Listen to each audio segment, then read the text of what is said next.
When I say Chinese roller coasters, I bet one of the first things that comes into your head is their incredible collection of modern wooden roller coasters.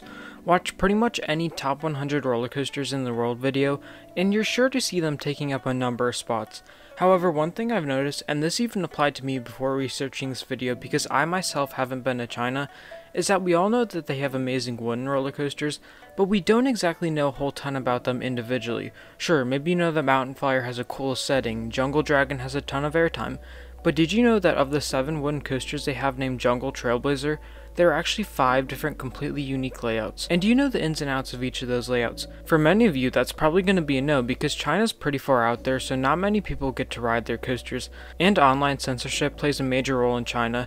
They aren't allowed to view sites like YouTube or Instagram. That means that you don't hear a lot from people that have actually ridden those woodies. They're a bit obscure to us roller coaster enthusiasts. That means that today I'm going to bring you part 1 of a 3-part series where I take a dive into each of the Chinese wooden coasters individually, looking at all the information we do know. Now let's hop right into this. See what I did there? Because there are a lot of airtime hops. I'm sorry, don't kill me. To start it off, we're going to go through 2 wooden coasters that are under construction and will be opening in the coming years. First is a new Gravity Group wooden coaster coming to the also under construction Jinan Sunac Land Park, which will be located in the Shandong province in northeastern China. Now this will be one of the smaller Gravity Groups, just 75 feet tall with 2,644 feet of track, but looking at the pictures we have, it definitely won't be one of the Gravity Group family woodies like Wooden Warrior. It'll be a bit more thrilling. I'm not exactly sure what to call it because it doesn't have an official name yet, but this one coaster, as you can see, features a twister layout with plenty of airtime moments. There's a number of regular airtime hills, drops off turns, and even a double down in there. You can also see that there are a number of track crossovers that will provide some crazy good head choppers. In my opinion, wooden coaster head choppers are the best head choppers because it's not just 1 or 2 poles, it's a whole structure of crisscrossing wood. The ride also looks to stay very low to the ground for pretty much the entire thing, so I know that even though we haven't seen any footage yet, I can pretty confidently say that it's going to be a well-paced ride. If we look at these construction photos that were posted on February 3rd, 2021, the park looks like it has pretty much all the structures up and painted. It's mostly just things like landscaping that still need work, so I think that we could possibly see a late 2021 opening, meaning that this woodie is probably one of the most slept on coasters this year. It's not a huge ride, but what it does have looks phenomenal. Now, the second coaster under construction, I think it might be opening in 2022 or 2023. And we have a little less information on it, but what we do know is that it's going to Fantasy Valley in the Hubei province, aka where Wuhan is. But in a way, we actually do know what to expect far better than the woodie going to Jinan, because we know that the one coming to Fantasy Valley will be a clone of American Thunder at Six Flags St. Louis. Something kind of interesting is that American Thunder is actually a clone of Thunderbird at Powerland in Finland, but I know you guys are probably more familiar with American Thunder, so that's one I'll be talking about. Sorry, the way I worded that was probably all pretty confusing, but basically, there's an American Thunder clone coming to China. If you've ridden American Thunder, you know it excels at those rapid-fire airtime pops that really make the ride, along with a few signature GCI lateral moments thrown in there. The most recent image I could find comes from again themeparks.com and was taken in October 2020. At that point, you can see that only the footers were put in place. Who knows where they are now in construction, but I bet they still do have quite a bit of work to do. Now that we're done going over the construction projects, we have the first of 3 more layouts to be featured in this video, and that is Dauling Dragon. Yes, the name sounds a bit weird, and yes, they did mean to name it Dueling Dragons, but they made a typo and I guess just rolled with it. I see they're taking after the Chinese government, not wanting to admit their mistakes. Now, Dauling Dragon is located at Happy Valley, Wuhan, in, well, Wuhan, of course. It is a racing, and I say that with a grain of salt because it apparently rarely races outside of coaster enthusiasts events. Gravity Group wooden coaster that originally opened in 2012. It features PTC trains rather than timberliners, so yes, you do get to go through a high 5 element in a PTC train. You can make of that what you will, but I personally think that PTCs are overhated. They're extremely comfortable, but timberliners would probably be slightly better. As for the stats, both sides are 105 feet tall and travel 54 miles per hour. The 2 differences between the sides are that the red side is 3,652 feet long and has a 56-degree drop, and the blue side is 3,691 feet long and has a 57-degree drop. All in all, pretty average stats for a wooden coaster except for the length. It's an extremely long ride. One of the things that sticks out to me that isn't related to the ride experience itself is that Dauling Dragon does have a very cool setting. Much of the ride is surrounded by water, so I could see it at some point feeling like you're dashing around an island, which would be a cool effect.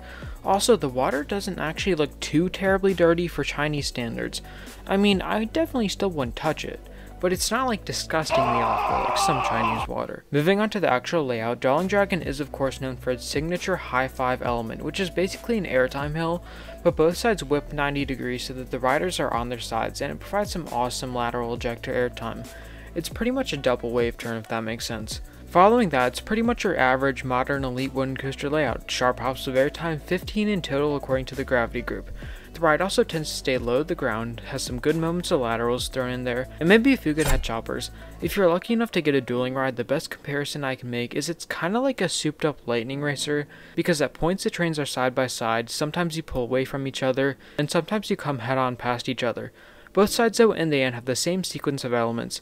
I really wish that there were some sort of finish line at the end though, because I think that really adds to Lightning Racer. You actually know who won because there's a definitive spot where the race ends. The only other major negative, other than the lack of racing usually, is that most people describe it as somewhat of a rough ride, particularly on the red side because that's the side that's used most often. All in all, Dauling Dragon is probably one of the best creations we've seen from Gravity Group. Next we have a set of clone Gravity Groups, Fjord Flying Dragon at Happy Valley Tianjin and Jungle Trailblazer at Fantawild Dreamland Zhujiao, the first of many Jungle Trailblazers we will see in this series. For the stats, both coasters are 3,990 feet long, 112 feet tall, travel 54 miles per hour, feature 0 inversions, and have a 60-degree drop. They also both feature PTC range, which I think is a little odd.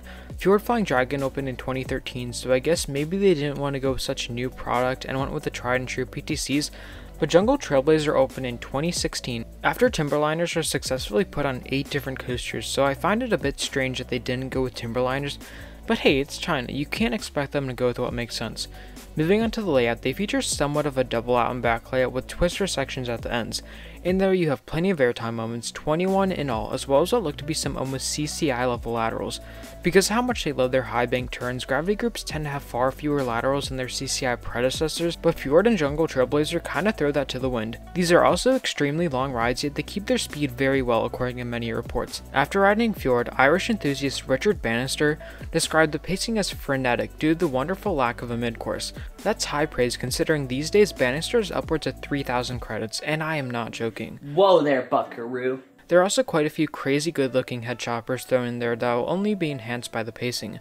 There are a few downsides though. Some reports say the Fjord Flying Dragon have some of the worst dispatches you'll ever see, with some taking around 10 minutes. Again, going back to Richard Bannister's report, he had one of my favorite lines that I've heard in a good minute. He said that if the ride's cattle pens had been in use, the wait times would be measurable with a calendar. I can't comment on Jungle Trailblazer's operations though because there are very few trip reports available, even for a Chinese coaster. In the end though, most of this stuff will apply to both rides, except for God's sake I hope not the operations, because the two are exact clones.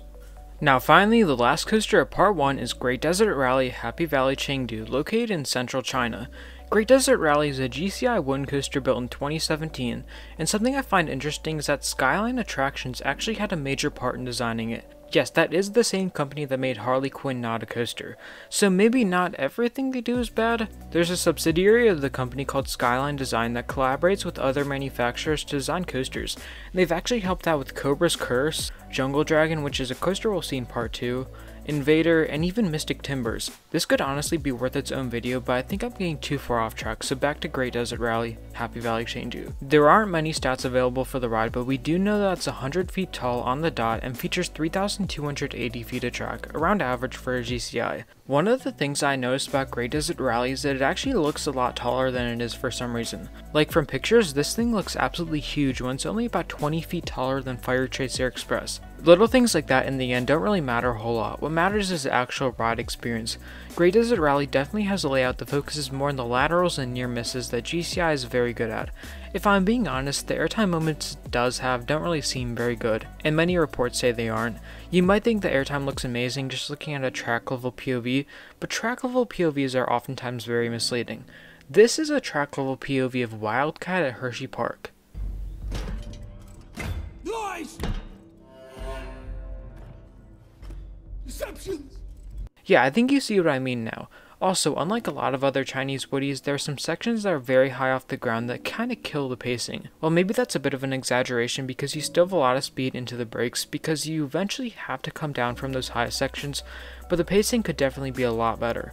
Also, watching the POV, and this has been expressed by people who have ridden it, but it seems like a very short ride. Like, I know it has over 3,000 feet of track, but the whole time you're waiting for something to happen and for the ride to go into GCI mode, but it never really does and you find yourself slamming into the brakes. Probably the most standout part of the ride is actually really cool though, and that's this interaction it has with the park's B&M dive coaster, flying up Saurus in Western Region. Yep, Chinese coasters have some pretty unique names. When I actually first read the name of this, I thought it said Flying Asparagus in Western Region. That would be a lot cooler in my opinion. Flying Asparagus, like a VeggieTales superhero movie. Wait, that exists? Oh, I need to drop whatever I'm doing right now and go watch that. I'll be right back. Alright, bro. Let's do this. I'm totally not watching this pirated, like, literally not at all. How we got from Chinese wind coasters to me watching VeggieTales is a mystery to even me, but I found a quote about Great Desert Rally that perfectly sums up how I think the ride seems and what I've heard from riders. This one comes from Heartland Coaster, and they say, "This one lacks something, however, a Vodon style beginning meandering up high sections and then nothing particularly notable came of it afterwards. It didn't seem to have the signature surprise moments I've come to associate with the brand.